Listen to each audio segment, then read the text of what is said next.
ഞാൻ രൂപേഷ് പണിക്കർ. അപ്പോൾ കഴിഞ്ഞ ദിവസം നിങ്ങൾ ഫിക്യു കത്ത് അയച്ച് എല്ലാവരും കണ്ടു കാണും. ഞാനും ഹസീദും പെർഫോം ചെയ്ത കഥയാണ് നിങ്ങൾ കഴിഞ്ഞ ദിവസം നമ്മുടെ റൺഷി രൂപേഷ് പണിക്കർ എന്ന യൂട്യൂബ് ചാനലിലൂടെ കണ്ടത്. ഇന്ന് ഞങ്ങൾ പെർഫോം ചെയ്യുന്നത് ഫിക്യു കത്ത നീ എന്ന് പറഞ്ഞ ഷോറിൻഡ്യൂലെ കഥയാണ്.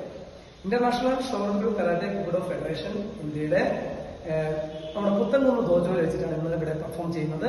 സുൽത്താൻ ബത്തേരി പുത്തൻകുന്ന് എന്ന് പറഞ്ഞ ദോജോയിലാണ് നമ്മളിവിടെ ഉള്ളത്. എന്റെ കൂടെ ഹസീദ് ഉണ്ട്, അതുപോലെ ഗിരീഷ് കുമാർ ഉണ്ട്. അപ്പൊ നമുക്ക് ഇന്ന് ഫിക്യു കത്ത നീയെയും അതിന്റെ അപ്ലിക്കേഷൻസിനെ കുറിച്ചും മനസ്സിലാക്കാം. ഓക്കെ, കത്തയിലേക്ക് ഇറക്കാം അല്ലെ. ഫിക്യു കത്ത നീ.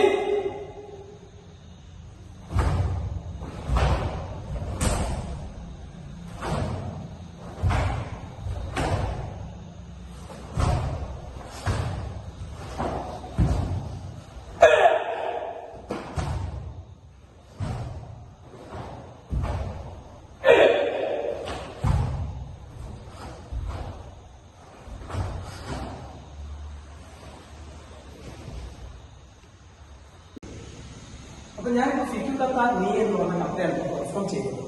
അപ്പൊ ആ കഥയുടെ ആപ്ലിക്കേഷൻ ആണ് ഞങ്ങളിപ്പോ പരിചയപ്പെടുന്നത്. എന്റെ കൂടെ എന്റെ സ്റ്റുഡന്റ് ഹസീദ് ഉണ്ട്, അതുപോലെ ഗിരീഷ് കുമാർ ഉണ്ട്.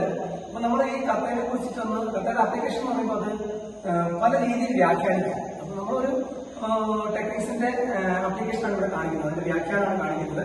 അത് ഞാൻ പറഞ്ഞല്ലോ, ഒരു രീതി മാത്രമല്ല പല രീതിയിൽ അത് വ്യാഖ്യാനിക്കാം. അപ്പൊ നിങ്ങൾക്കിത് ഇഷ്ടപ്പെടുകയാണെങ്കിൽ നിങ്ങൾ പ്രാക്ടീസ് ചെയ്യാം, ലൈക്കൊക്കെ ചെയ്യാം. ഓക്കെ, അപ്പൊ അതാണ് ഞാനിവിടെ പെർഫോം ചെയ്യുന്നത്. റെഡി,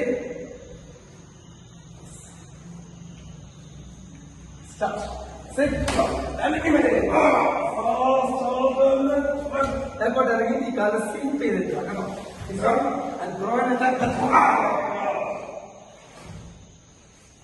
അപ്പൊ നമ്മൾ ഫിക്യു കത്ത നീയുടെ ഫസ്റ്റ് മൂവ്മെന്റ് ഇപ്പം ഞാനിവിടെ എക്സ്പ്ലെയിൻ ചെയ്യുന്നു. അപ്പൊ നമ്മൾ മുന്നോട്ട് ബാക്കോട്ട് ഇറങ്ങിയിട്ട് അപ്പം കോപ്പ് ചെയ്തു, പഞ്ച് ചെയ്തു, ഈ തരത്തിലുള്ള ഒരു ഡിഫറൻസ് നമ്മളിവിടെ കാണിച്ചു, അതിന്റെ ആപ്ലിക്കേഷൻ കാണിച്ചു. അത് തന്നെയാണ് ഓപ്പോസിറ്റ് സൈഡിലേക്ക് നമ്മൾ റിപ്പീറ്റ് ചെയ്തു. ഒന്ന് നിങ്ങൾ നോക്കുക. ഇനി മുൻപോട്ടുള്ള രണ്ട് ഗ്രൂപ്പുകൾ, ഒരു ഉച്ചീക്ക് another then kick again kick salto ഗദ സുധാൻ, ഈ രീതിയിലാണ് നമ്മൾ ഇനി ചെയ്യുന്നത്. അതിന്റെ എക്സ്പ്ലനേഷൻ ആണ് നമ്മൾ ചെയ്യുന്നത്. അപ്പൊ നമുക്ക് കുറച്ച് വേഗത കുറച്ചിട്ട് കാണിക്കാം, കുട്ടികൾക്ക് മനസ്സിലാകാൻ കഴിയും. ഓക്കെ, സ്റ്റാർട്ടിംഗ് ഗദ പ്രൊസസ്സിൽ 1 6 ഫോർവേഡ് സ്റ്റെപ്പ് അപ്പൊ തന്നെ ഇത് വേണ്ടത് പറഞ്ഞില്ല. ഇനി നമ്മൾ അങ്ങോട്ട് കയറിയാണ് കഴുത്തിലടിക്കും കേട്ടോ. ഈ കഴുത്തിലേക്കാണ് അടുത്ത ഉച്ചീക്ക് നമ്മൾ ചെയ്യുന്നത്, ഇവിടത്തേക്ക് അടിക്കും. Then backward you kick the knee. Same time attack the neck. Then strike and tap. Then heya.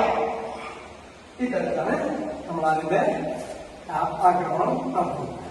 അപ്പൊ കത്തയുടെ രണ്ട് ഭാഗങ്ങളാണ് ഇപ്പൊ നമ്മൾ എക്സ്പ്ലെയിൻ ചെയ്തത്. ഇനി മൂന്നാമത്തെ ഭാഗമായ ഈ രീതിയിലുള്ള ചോപ്പാണ് നമ്മൾ എക്സ്പ്ലെയിൻ ചെയ്യുന്നത്.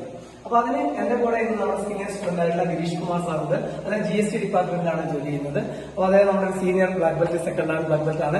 അപ്പൊ അദ്ദേഹത്തിനെ കൊണ്ട് നമുക്ക് ഈ ഒരു കാര്യം നമുക്ക് ഇവിടെ പെർഫോം ചെയ്യാം. ഓക്കെ, അപ്പൊ അത് എങ്ങനെയാണുള്ളത് നമുക്ക് നോക്കാം കേട്ടോ. അപ്പൊ അദ്ദേഹത്തിന്റെ ലെഗിലേക്ക് അല്ലെങ്കിൽ ലെഗിലേക്ക് വരുന്ന ഒരു ആക്രമണത്തെ ഇവിടുന്ന് നമ്മൾ തടഞ്ഞുകൊണ്ട് ഇതിലൂടെ മാറിയിട്ട് ഈ കാലിൽ ചവിട്ട് കൊടുത്ത് സെയിം ടൈം തന്നെയാണ് കഴുത്തിന് വരുന്നതാണ് നമ്മളിവിടെ കാണിക്കുന്നത്. മനസ്സിലായോ? അപ്പൊ ഈ രീതിയിലുള്ള ആക്രമണം നമുക്ക് അങ്ങനെ ഒന്ന് വിലയിരുത്താം. ഓക്കെ, അപ്പൊ നമുക്ക് ഇപ്പൊ ഈ സെക്ഷൻ നമ്മൾ ഫിനിഷ് ചെയ്തിരിക്കുകയാണ്. ഇനി നമ്മുടെ കഥയുടെ ഭാഗം എന്ന് പറഞ്ഞു കഴിഞ്ഞാല് ഇവിടുന്ന് ഉച്ചീക്ക് ചെയ്തു, കിക്ക് ചെയ്തു, ഇതാണ് നമ്മൾ അങ്ങോട്ട് റിപ്പീറ്റ് ചെയ്യുന്നത്. അപ്പൊ അതിന്റെ ഒരു ടെക്നിക്സ് നമുക്കൊന്ന് ശ്രമിച്ചു നോക്കാം അല്ലെ. ഓക്കെ, അപ്പൊ ഒരു ആക്രമണം വരുന്ന സമയത്ത് അതിനെ ഗ്രാബ് ചെയ്തിട്ടുണ്ടോ ഈ ഒരു രീതിയിലേക്ക് പിടിച്ചു, then immediately royal attack same time കണ്ടോ ഈ ചോപ്പ് ചെയ്തിട്ടുണ്ടോ, ഇതാണ് സ്ട്രൈക്ക് ചെയ്യുന്നത്. സ്ട്രൈക്ക് ചെയ്ത് അടിച്ചു, ദെൻ ഡൗൺ ചെയ്തു.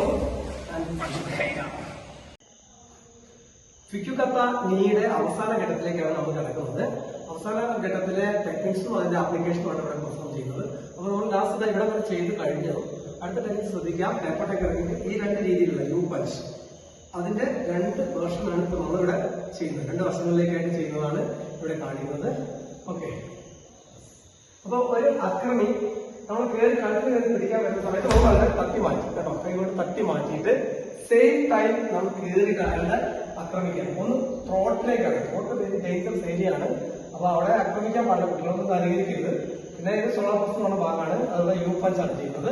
അപ്പൊ ഈ 2 പഞ്ച് ഒരുമിച്ചാണ് ചെയ്യുന്നത്. അപ്പൊ ടോട്ടൽ അറ്റാക്ക് ചെയ്യുന്ന ആൾ ഡെഡ് ആണ്, സ്പോട്ട് ഡെഡ് ആണ്. അപ്പൊ നിങ്ങൾക്ക് ടോട്ടൽ ഇഞ്ചുറി ഒക്കെ വരും, വലിയ അപകടം സംഭവിക്കും. കുട്ടികളൊന്നും അനുകരിക്കരുത്, ശ്രദ്ധിക്കുക.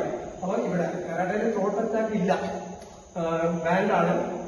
മീൻസ് ട്രഡീഷണൽ ഫൈറ്റിങ്ങിൽ മാത്രമേ ഇതൊക്കെ ഉപയോഗിക്കുള്ളൂ, ആളെ കൊല്ലുക എന്നുള്ള രീതിയിലുള്ള ചെയ്യുന്നത്.